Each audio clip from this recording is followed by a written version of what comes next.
Have you ever felt like your life is moving too fast, yet going nowhere?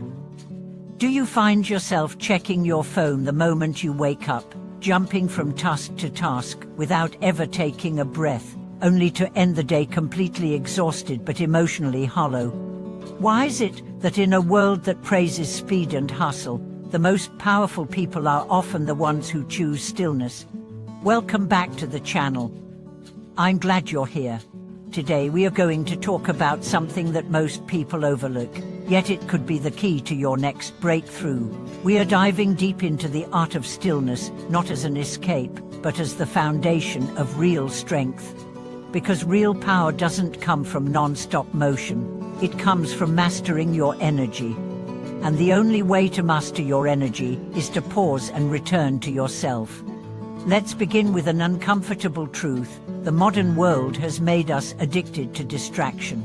The first thing most people do in the morning is check their phones. They absorb other people's problems, stories, emotions, before even brushing their teeth. From the moment the screen lights up, they're pulled into 1,000 directions. News headlines, emails, notifications, group chats, like a digital storm that never stops. But here's the twist: we mistake motion for progress. We think being busy means being successful.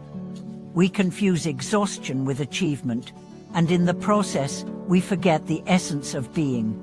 There's a saying in martial arts: stillness is not the absence of movement, it's the mastery of movement. Think about that. The calm state fighter is usually the most dangerous, because they're grounded. They can see the whole picture. They act with precision.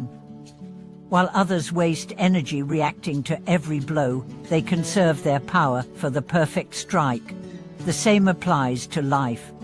The strongest individuals aren't those who always talk the loudest, or post the most, or run the hardest. They are those who know when to be still, when to reflect, when to gather energy.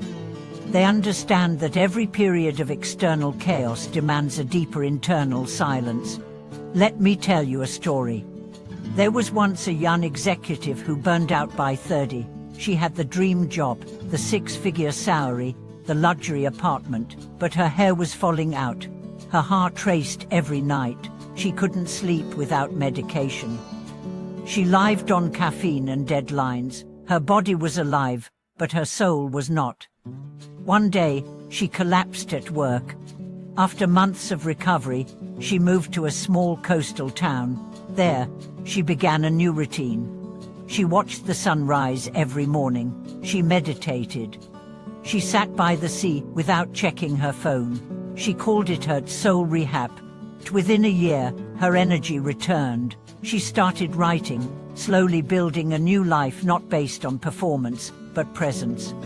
She said something I'll never forget: "I thought I needed to do more.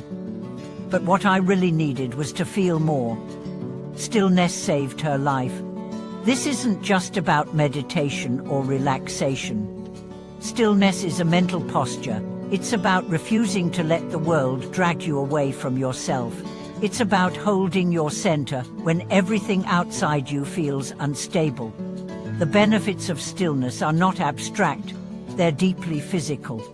Your nervous system needs stillness to reset. Your brain processes the most emotional trauma in moments of quiet. Your body repairs itself when you sleep, but only if your mind is not still spinning. Have you noticed how many people suffer from insomnia, anxiety, panic attacks?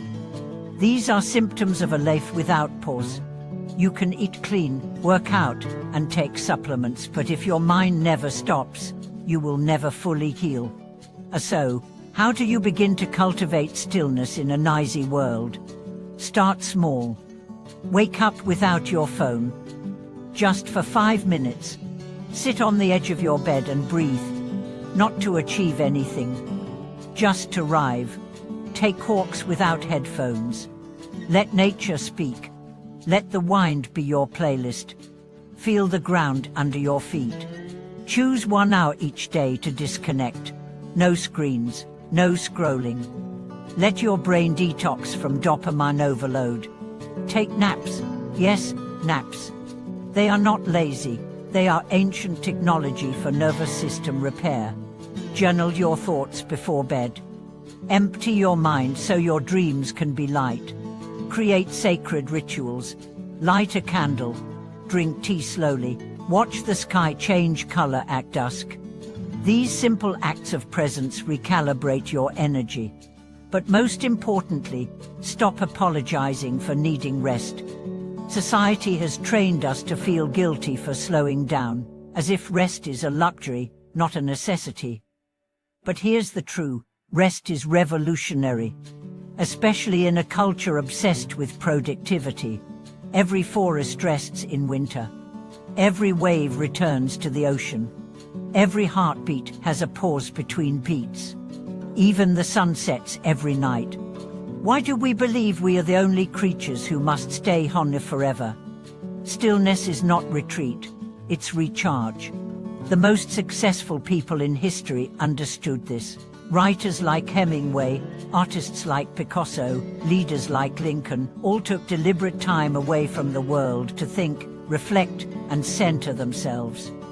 Their greatest ideas came not from hustle, but from stillness. Because only in stillness can you hear what your soul is really saying. Only in stillness can you meet the version of yourself that isn't busy proving, earning, or performing.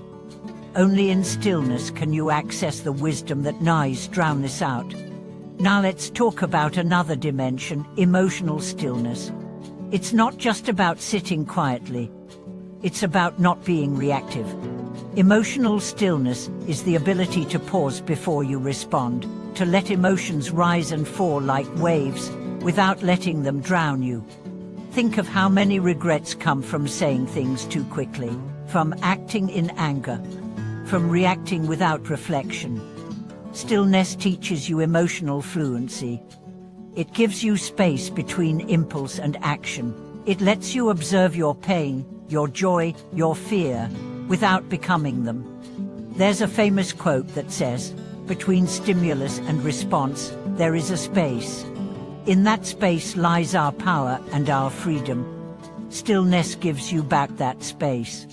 Stillness is also the root of intuition. When your mind is crowded, you can't hear your gut. But when you slow down, intuition becomes loud. It guides you with clarity. It protects you from false paths. It whispers the truth when the world is shouting lies. If you want to make better decisions, cultivate stillness. If you want to attract deeper relationships, cultivate stillness. If you want to heal from burnout, heartbreak, confusion, cultivate stillness. And remember, stillness is not the same as doing nothing. It is active, it is intentional, it is powerful. Stillness is the warrior's breath before the battle. It is the artist's gaze before the stroke. It is the thinker's pause before the insight. It is the sacred ground where your future is seeded. So the next time you feel lost, don't speed up, slow down. The next time you're overwhelmed, don't scroll more, breathe more. The next time you feel behind, remember that real power ever rushes. Stillness is not where the weak hide. It's where the wise return. Thank you for watching this video. If this message spoke to you, share it with someone who's been running too long without rest. Drop a comment or what is your favorite way to find stillness in your life? And don't forget to like, subscribe, and ring the bell so you never miss a moment of reflection and renewal. Until next time, stay grounded, stay whole, and honor your stillness.